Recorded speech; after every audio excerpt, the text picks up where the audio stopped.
స్కూల్లో ఇయ్యే నేర్పించేది రింగాని ఇది స్టెప్ కామన్.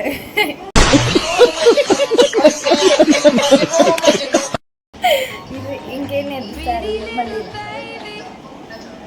ఇది ఒకటి నేర్పిస్తారు. ఇంకా మెచ్చి జారిపోతున్నాయి. ఇదేంటైతే అరే నీ అబ్బా అరే భయపడకండి, అది ఎవరో కాదు, నేనే మీ Srini. Welcome to my hostel web series day 33.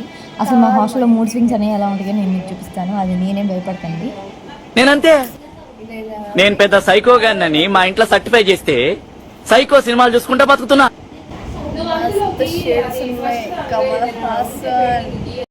मस्त शेड्स ఉన్నాయి రా నీలా.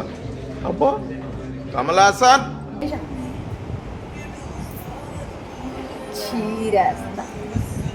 ఇలాంటివి చాలా ఉన్నాయి, దాపెట్టాము అవన్నీ. సో హాస్టల్కి వచ్చే తర్వాత ఇంకా ఫోన్ చూడబుద్ది కాదు, ఎక్కువసేపు మన దగ్గర ఉండేది ఫోనే, కాకపోతే టీవీ ఉండదు చూడడానికి. ఇంకేం చేయాలో తెలియక ఇంకా అలా చేస్తూ ఉంటాం అనమాట. సో హాస్టల్కి వచ్చాక మెయిన్ ర్యాషెస్ వస్తాయి, అవి తెలిసిన తర్వాత వారానికి ఒకసారి వస్తుంటాయి. అలాంటి ఫ్రెండ్స్ లాంటివి అవి మనతో ఉంటాయి. అప్పుడప్పుడు ఇలా అనిపిస్తూ ఉంటుంది కాలేజ్కి వచ్చి. నాకు గన్నెత్తారా కాల్చేసి అన్నమని జైలుకి వెళ్ళిపోతా, నాకు గన్నెత్తారా. ఇప్పుడు ఇంకా మేము అఫీషియల్గా సీనియర్స్ అయిపోయాము, ఎందుకంటే మా జూనియర్స్ కూడా వచ్చేసారు. ఇంకా జూనియర్స్ రీసెంట్గా ఇంకా స్టార్ట్ అయ్యారు రావడం. నాకు కొంచెం ప్రాజెక్ట్ ఉందన్నమాట, ప్రాజెక్ట్ వర్క్ కోసం ఇంకా ప్రిపేర్ అయిపోతా ఉన్నా. నాలో ఉన్న మూడ్ స్వింగ్స్ ఇంకా చాలానే ఉన్నాయి, వీళ్ళందరూ క్యాప్చర్ చేసి పెట్టారు. అవన్నీ నెక్స్ట్ వీడియోలో చూపిస్తా. Meet you the next blog. Bye.